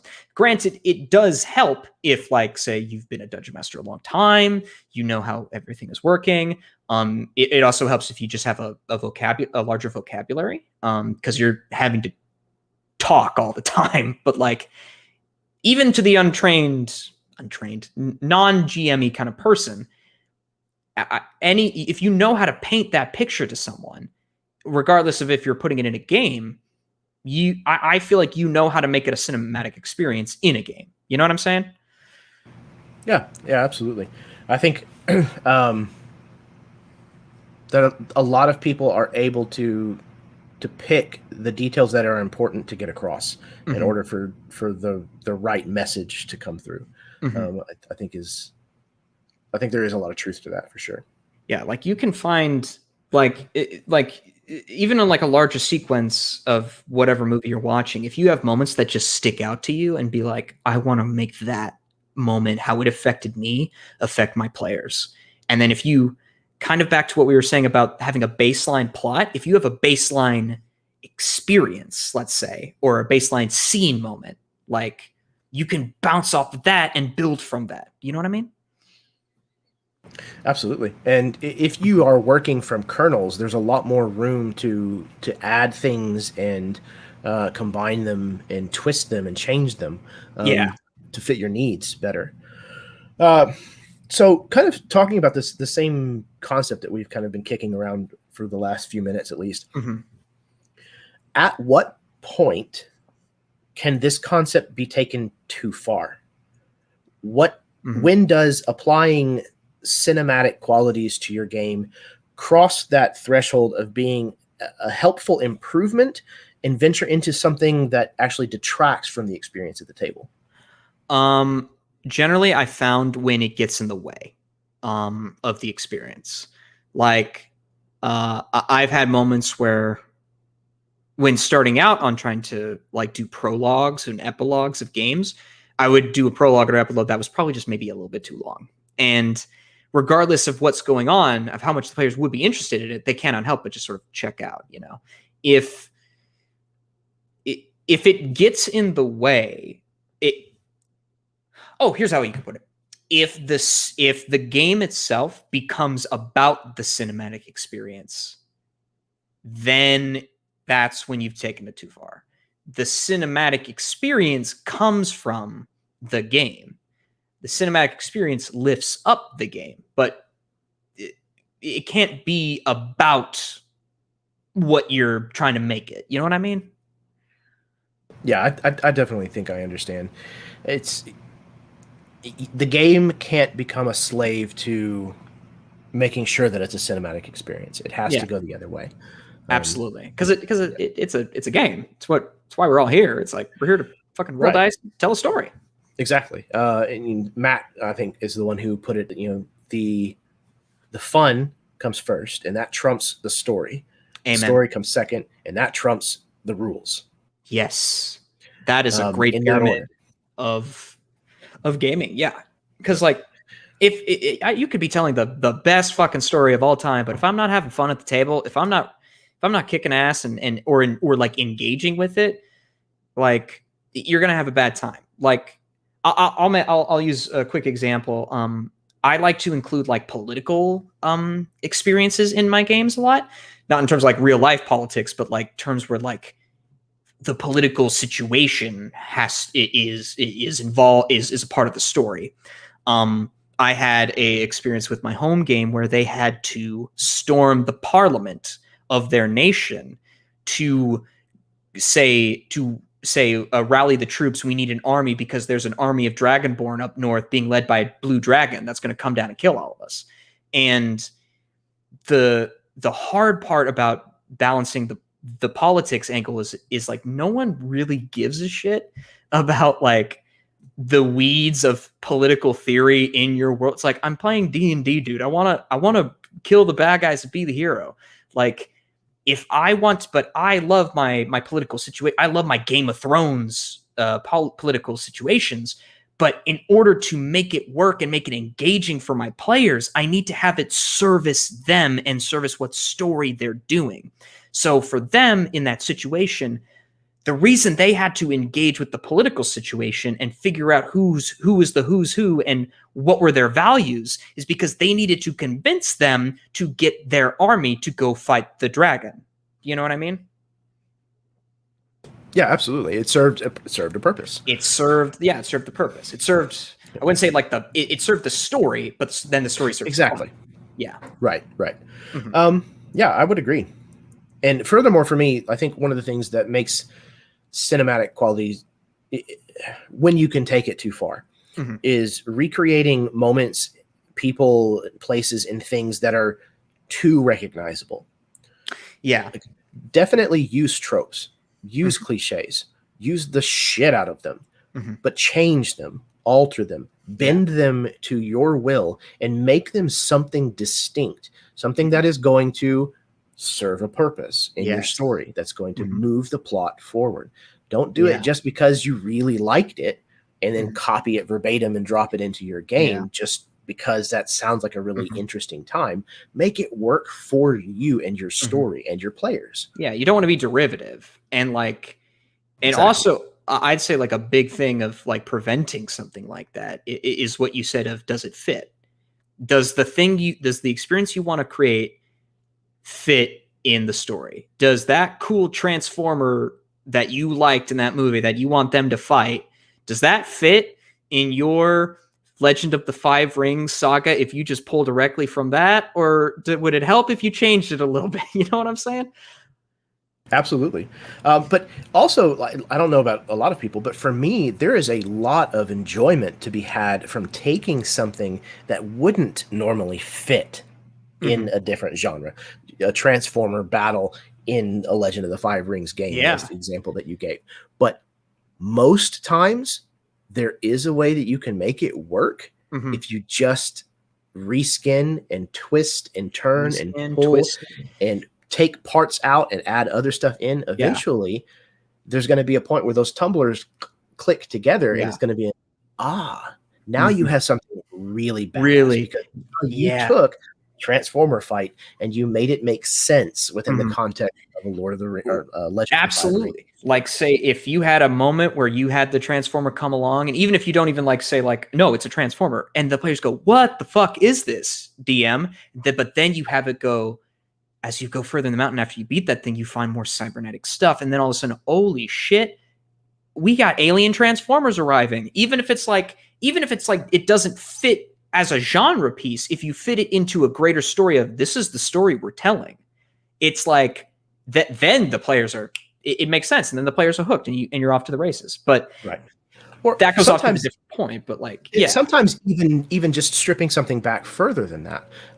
Yeah, it's really cool, this thing that happened in this Transformers movie, but find out what it is that's cool about it, what it is that you like about it. It might not be the fact that it is a robot. It might just be the fact that it's a big, foreign, intelligent object that shouldn't be intelligent and that we can't understand, and it comes from a different place. Yeah. So, okay, maybe instead of it being a transformer, maybe it's an iron golem that is sentient for some strange reason, because it comes from this different plane of existence. And now all of a sudden you get the essence of kind of what you're wanting from that scene or encounter from the media. And you've changed it just enough to where it fits within your world and your story. Exactly. Absolutely. Exactly. It really can, I think, going of what we're saying is of avoiding it being derivative. And I think going back to the moments that we want to bring to the game is peel apart the specifics and find what is it about that you want to give to your party. And then when you do that, you can then just, again, kind of going back to the metaphor of the kernels or the skeleton, strip away the meat, find the bones, and then put your own layers on top of that. Turn that transformer into a sentient iron golem, and it fits. And but you still have the core of what you want. Yeah, and I use a lot of the same kind of mental exercise, I guess you would say, when I'm building terrain, particularly when I'm looking for things that would eventually become terrain, because I use a lot of recycled materials and garbage and toys that break and things like that. And I really enjoy the process of taking those things and transforming them into something wholly different, where in the end, somebody who picks up that final piece won't realize what they're even looking at until I point it out. And they're like, oh, okay. I can see that that's a cap from an applesauce packet. But I never would have guessed that that's what that was because of everything else that's been done to it. And it's the same kind of mentality, taking something and seeing not what it is, but what the potential for it can be. Yeah. And then building it towards that potential. Yeah. And like, forget like failing to do that in a game. Movies all the time fail at doing it in the movie. Because like, how many times have you watched a movie where you're like, oh, this is where they're gonna kill his dad and he's gonna swear revenge, and like, but like, how many times have you seen that, right? But like, why do those tropes work? Because people keep doing them. Well, then how do you make those tropes work without feeling derivative? You take the essence and then you plug it into the world of whatever you're making. Well, and use your audience's expectations of this trope against them. Yes. Use the fact that they think, oh, this is going to be the scene where they kill the guy and he's going to swear revenge. Okay, but that's not what happens. That's what you build towards. And then in the last moment, you pull an M. Night Shyamalan and pull the rug out from underneath their feet. And everybody's like, wait, what? Yeah. And now all of a sudden, like you said, you have them right where you want them. Yeah, it's like, I thought he was going to die and then they'd have to swing revenge against the bad guy. But no, he's Omni-Man. Spoilers for Invincible. But like, yeah, it's like, it's crazy. Also, someone in your comments just mentioned a Jade Empire from BioWare. That is a deep-ass cut. Oh my God, I love that game. That was an awesome game. I played a little bit of it, but my true love is the soundtrack for it. It's especially for like, if you're going to run like a Legend of Five Ring style game, you pull from that. Oh, you know what? Real quick, before we wrap this up, I'd also say big thing for making cinematic is music. Like hands down, having background music always elevates things, because it's a especially if you're doing this online. Sitting at a computer and like it trying to be engaged 100% with like a Zoom screen can be, it can be challenging. But if you have like a background chord, like for the viewers, Jeremy made 2 really awesome playlists for both sides of Arath, and I had those playing on full blast. Well, not full, but like I had those playing constantly to keep me engaged with whatever the story was going. And I always take things a step further in terms of like what I'll do is I'll search for specific music cues that I want to play for this moment. And then when it happens, 9 times out of 10, it always works. Like if I have a really cool swinging heroic music beat, when I'm saying I'm going to play that when the players killed this guy, it only adds to it. And like one of the biggest things about music, about movies, is the soundtrack. Dark Knight's great. The music of Dark Knight by Hans Zimmer, that takes it into the stratosphere. Like, and talking about Pirates of the Caribbean. Talking about Pirates of the Caribbean, Hans Zimmer, yeah, yep. It's like it's that underscore that is elevating whatever you're doing. And when you have that, my God, that really makes it cinematic. And you cannot, as a player, you cannot help but feel like, holy shit, I'm in a movie. I just did the thing. And it's great. Yeah. Yeah. I have a whole nother episode actually of Help Action where Locrius and I talk about music and using it in your RPGs and things. I'm gonna watch this series that I'm in. Yeah. I need to watch it. Hey viewers, watch Help Action, please. I'd appreciate it.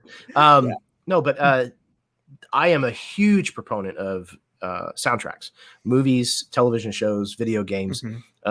And the exact reason is because they are meant to literally underscore a scene.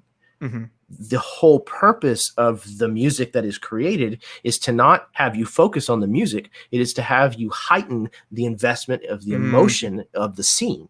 So if the scene is supposed to be tense and scary and it's going to have you on the edge of your seat, in order to do that, they write the music a very specific way. Yeah. If it's supposed to be heart pounding, gripping your armchair, oh my gosh, the scene in Pirates of the Caribbean where the tops of the ships are locked together and they're both spinning around this, massive. I can hear it right now. Yeah. Like, the music has built to this massive crescendo and there's all this, dun dun dun dun dun dun. The big theme comes back in as Jack Sparrow comes swinging. Like that's all done with very direct purpose. And if it lines up with that moment in your role-playing games, then it's going to do the exact same thing to you. It's going to take the emotion that you're already feeling and it's going to turn it up to 11 and pull the damn knob out.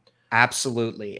And like it elevates, especially in those big moments, but it also settles in like the quiet moments you want. I have the soundtrack for Hollow Knight. There is a specific musical cue in Hollow Knight that I always have playing whenever my players are in downtime.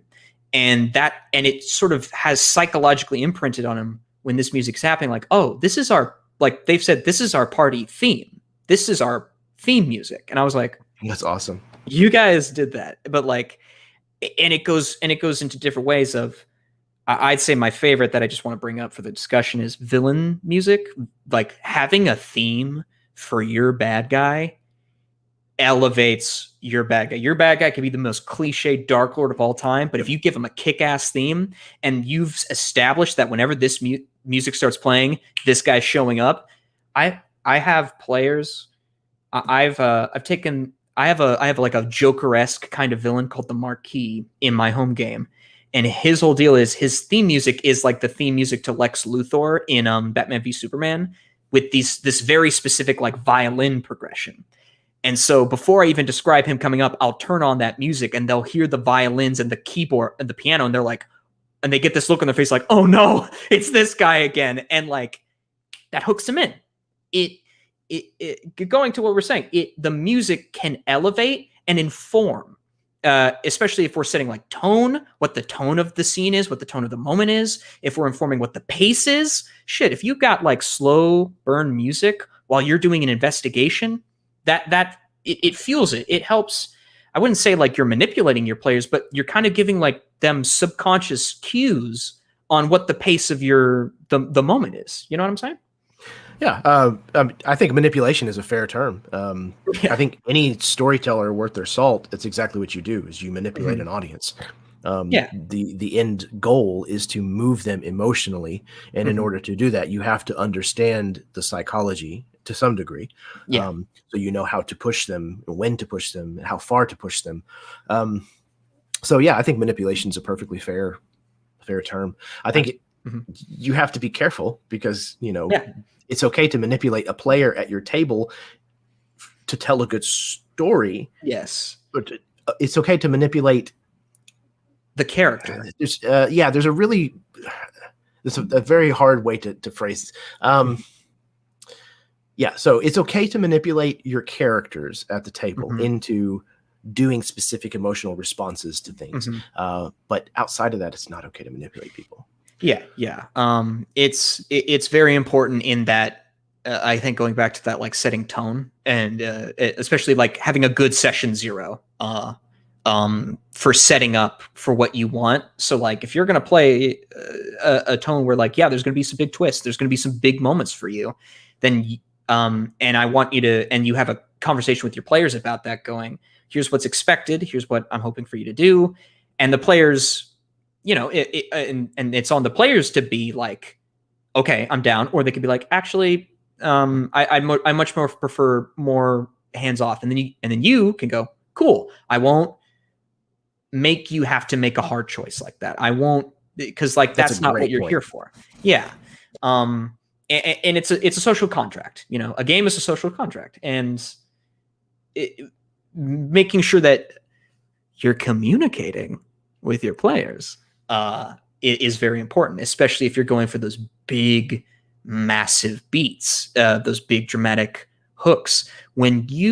Spoilers for Convergence, when you made the Dole, my warlock patron, a bad guy, and then I was like, do I serve the bad guy against the party?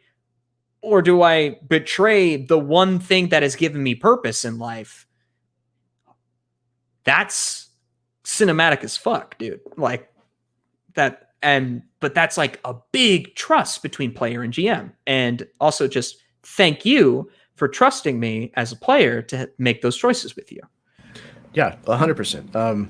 I'm very careful about who I choose to be in my campaigns because of that exact reason.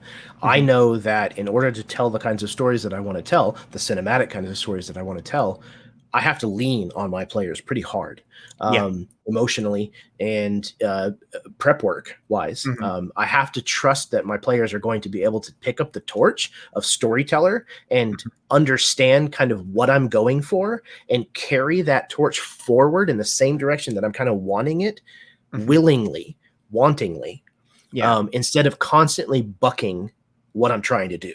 You know, that kind of player that's like, yeah, I see what you're doing, but I'm going to go this way instead. Yeah, just being that contrarian. To me, I don't want contrarians. Like, I can play a one shot with somebody who's that way, but I'm not going to sign a game to play in a game for 8 sessions, like with 7 for Convergence, or like a lot of the campaigns that I run for a year or longer. I'm not gonna do that to myself and to the other people at the table. I'm looking for a group that understands kind of what I'm going for. And again, communication, session 0, the homework that I gave you guys with Convergence that I do for the beginning of my campaigns, that helps everybody kind of get on the same footing and build, like you said, that trust. Because a lot of that does come down to that mutual trust that we're doing the same thing. We're working towards the same goal here. Absolutely. I'll just say that this to for people wanting to know how to make your game cinematic, do what Jeremy Lilly does. Give us the homework and get us engaged. Like, you had a great moment of sending us like questionnaires from like Dread, like the Dread RPG, with provoking questions that forced us to be like, okay, this is it kind of, it's like, you're engaged this way. Why? And then that's the back and forth we have of the player knows that, okay, the DM is wanting me to be emotionally prepared to play with this concept, this theme. What Jeremy gave me is giving me in this moment is I get to justify it and I get to make it make sense for my character. And that's the back and forth that you can share. Yeah, that's the best way that I've ever heard that put. And thank you for that. Yeah. Of course. Okay. So we're rounding an hour 45. There's one more thing that I wanted to do. And this will just have to be as nebulous or as long, short as you like it to be. But just like any art form that's out there, what makes a good movie is entirely subjective. And you and I are from slightly different generations, and that always tends to kind of color that choice as well. Yeah. But I find for me personally that the movies that people choose as their favorites, they tend to be very informative for me. It can tell me a lot about kind of what appeals to them as a potential audience member or a player or as a GM. So what I want to ask you is, what are some of your favorite movies? Oh, shucks, Jeremy. I would love to answer what are some of my favorite movies. I can tell you that my favorite movie of all time is a movie called Cloud Atlas. Have you ever heard of that? Oh, yeah, I've seen it. Yeah. I very much enjoy Cloud Atlas. It's a movie I've only seen twice because it's a movie that I only can watch like once every couple of years. But I really enjoy that movie. Do you want me to go like a description why and how it affects me and stuff like that? Or? That's entirely up to you. Okay, well, I'll say then that I've really enjoyed Cloud Atlas because it speaks to me of what I really care about philosophically, in terms of what humanity is, the ideas of reincarnation, the ideas of time not really being linear, but it's all just a beautiful spectrum of experience. And what humans are doing is we're telling these stories over time. And that's what I truly, really appreciate and adore about that movie. And also, it's just very well put together. It has one of my favorite soundtracks of all time. No joke, Jeremy. After the last Convergence game, I went outside because it was a full moon that night. I went outside, sat on the porch, and like listened to the ending of Cloud Atlas because I was feeling so moved by what had happened in Convergence. Wow. Because everything about that movie really carries a lot with me of what I believe in and what I love. I can also say, amazing.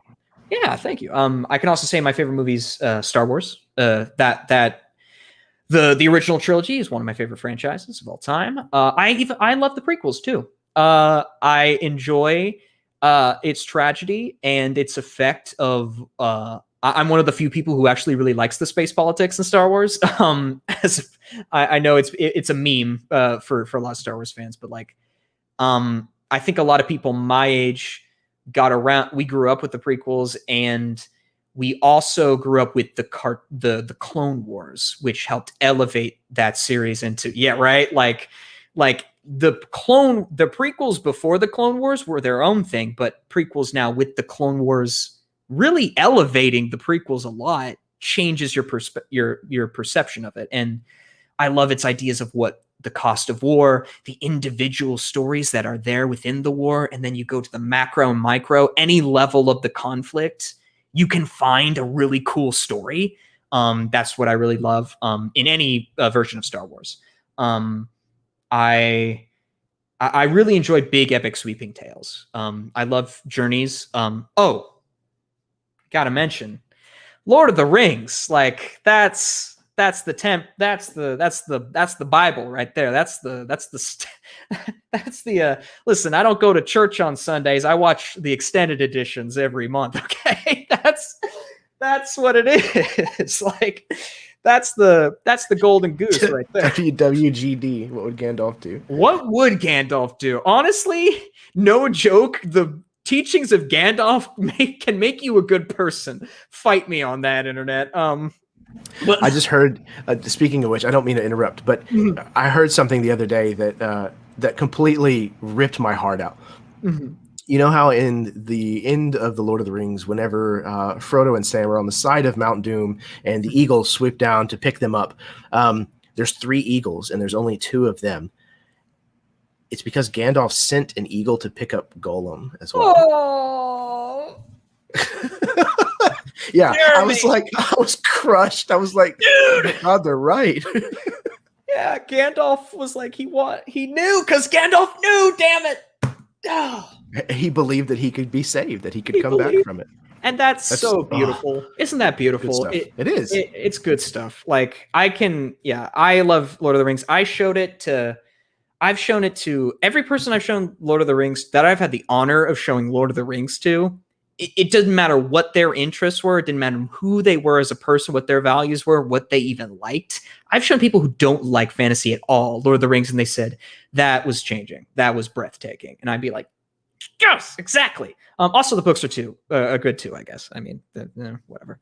But like, yeah, I really enjoy big, epic, sweeping tales, and those are the kind of stories that I love to tell in my D&D game. I also enjoy. What else do I like? I like a good political thriller. I love geopolitical situations.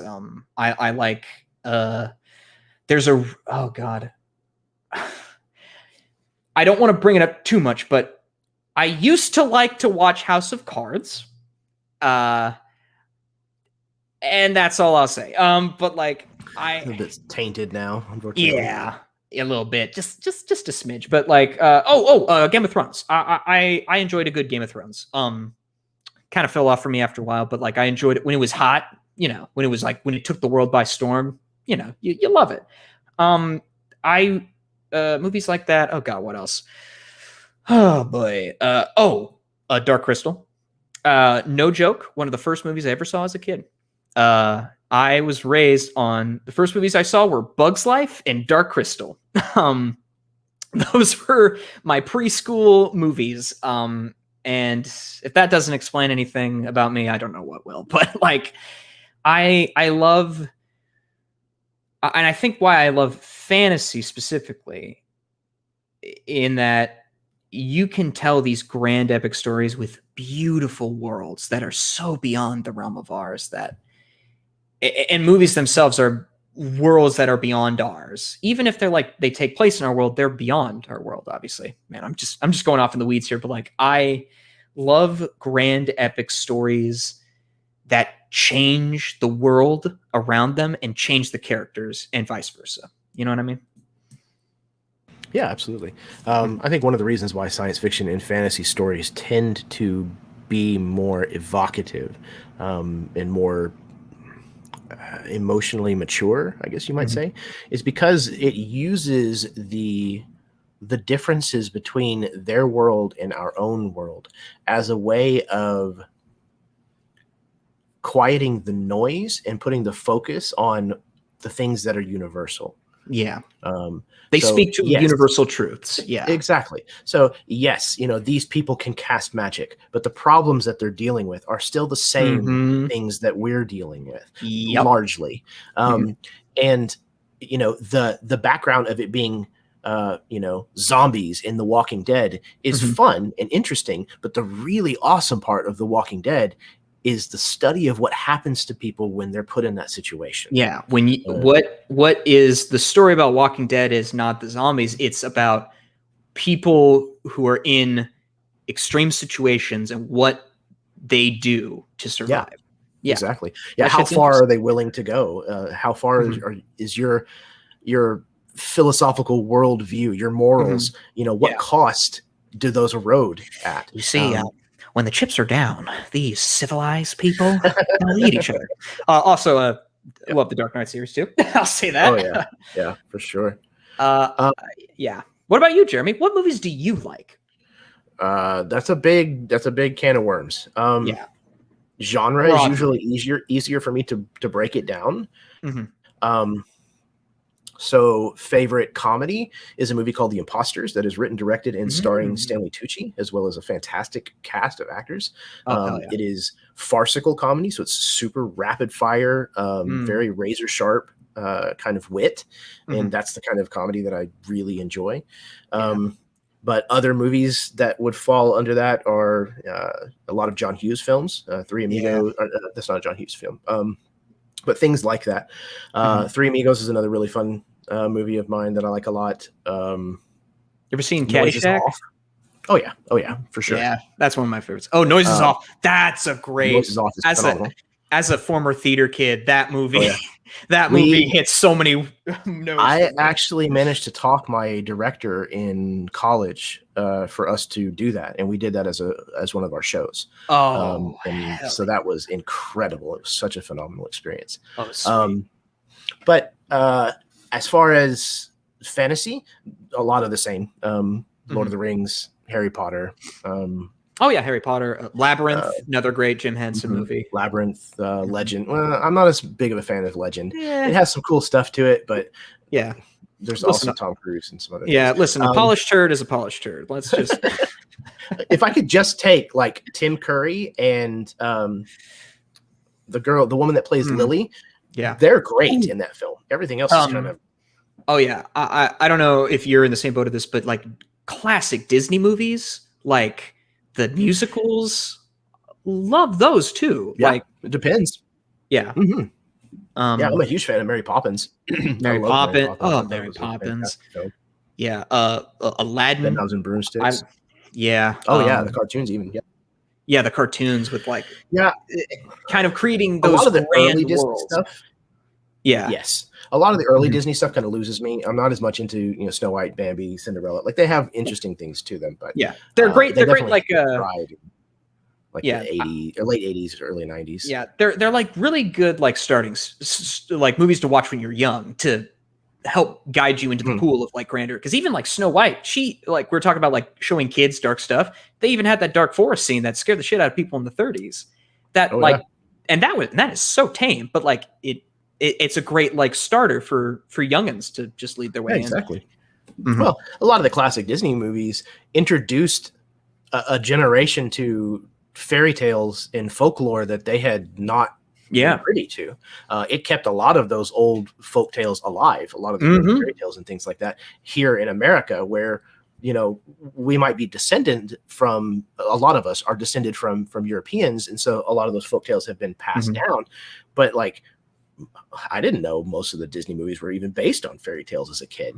I grew up and I was like, wait a second, like all of these things are, and you brought up earlier, having like a theme for like your villain, a particular character, like that is a thing from Star Wars, but like he ripped that off from Peter and the Wolf, which is something that I grew up, I listened to a record that we had, dating myself, but it had the Peter and the Wolf symphony on it. It had a storybook that you like flip through and they'll tell you the wolf will be played by this music and the hunters will be played by this, and you're like, it was that exact one. I think it was Disney, as a matter of fact. And if you want to talk about just the influences of Star Wars, I mean, shit, he ripped off everything from Kurosawa to like fucking so many things.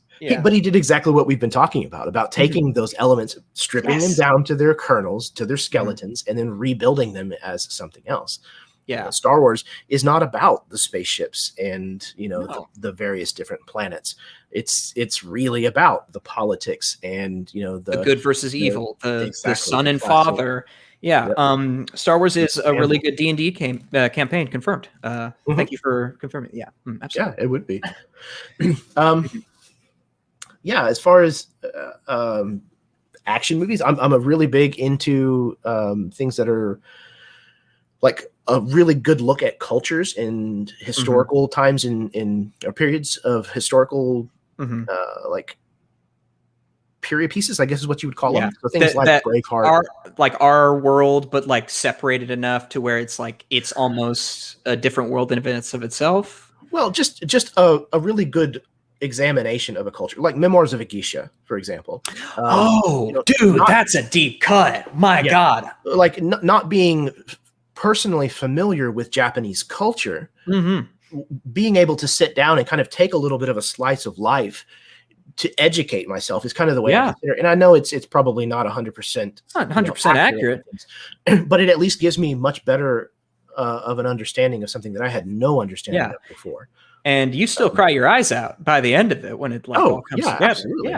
Like it's the same with Cloud Atlas. Like, Yeah. I finished Cloud Atlas and I was bawling. I was Really? bawling, but I said, yes. I have no idea exactly what I just watched. I don't understand, but I'm moved. It hits you. It touches that little soul knob you got in your heart. That Well, I don't know about that. It wasn't that. well, that's a whole other thing. But like, no, but like, yeah, but like there's an unspoken language that cinema often speaks that touches on us, that is a reflection of human experience, that I think is a reflection of a larger part of why are we telling stories and why do we do this? What is it about these tropes, these beats, these things that move us? And I could go into a diatribe of what it means, but I think largely what it is going back to our first topic, is its communication. All stories, all culture, all language, everything is the human experience repeating back at itself. And we inform ourselves and inform each other. And God, that sounds pretentious as fuck. But like, if you can do that with a D&D game of just you and a couple of your buds rolling dice at the table, if you can get the same fulfillment that we have been getting for thousands of years, since humans were painting images on the cave walls, if you can get the distilled essence of that from this, I think you've got the experience right there. That's the point of it. I would have to heartily agree. As a matter of fact, the very first episode of the Help Action series is about storytelling. Amen. And the guest that I had on with for that was Matt. And it was a fantastic conversation. It was a really great way to kick off this series. And truth be told, almost every single episode since has been something that deeply personally fulfilling for me to be able to sit down and have conversations like this. So, I sincerely appreciate you coming on and having another one of these kinds of conversations with me, being able to put another chapter. Thank you for having me on. I feel honored. And this was awesome. Oh my God, 2 hours. We hit the mark. Yeah, man. It does not take much to fill the time. It really doesn't. It only takes a spark to get a fire going. On that note, everybody, thank you so much for tuning in this evening. Whether you've been watching along live with us this evening or whether you might be watching at some point down the road, it is deeply appreciated. If you like this kind of thing, hit the like button, subscribe. There's 35 episodes before this, and hopefully there will be maybe 35, I don't know, after this. Yeah, it's a pleasure to be able to do these. Thank you all so much for coming in and watching them. Jackson, thank you very, very much once again for deciding to be my guest. Thank you for having me. Come on and having this conversation. Absolutely. Do you want to tell everybody how they can find you, what you got going on one more time before we close this up? Absolutely. My name is Jackson Johnson. I run the podcasting group Initiative Entertainment. You can find us on Twitter at Enter Initiative. And we produce the podcast Maelstrom. You can find that podcast on any podcast apparatus. Check us out. It's a D&D campaign set on the high seas, and it's got plenty of cinematic bullshit that we've been talking about tonight. Jeremy, I can't thank you enough for having me on. This has been a blast to do this to help to do this for like an episode in the saga of Help Action. I'm honored to add another chapter in your grand tale. No, but like. This has been truly fun. It's fun telling a story with you, dude, in Convergence. I can't wait to tell more stories with you in games down the line. And just to talk about this shit with you is fun enough. So thank you. And thank you to anybody watching. This has been a blast. Absolutely, sir. A treasure. And next month, my guest is going to be Kenya Pasquinel. I hope I said your last name right. I am so sorry. It is going to be episode 37, and we're going to be discussing the imposter syndrome. So, oh, God. It's going to be a good episode. Probably a little heavy. But I'm looking forward to it.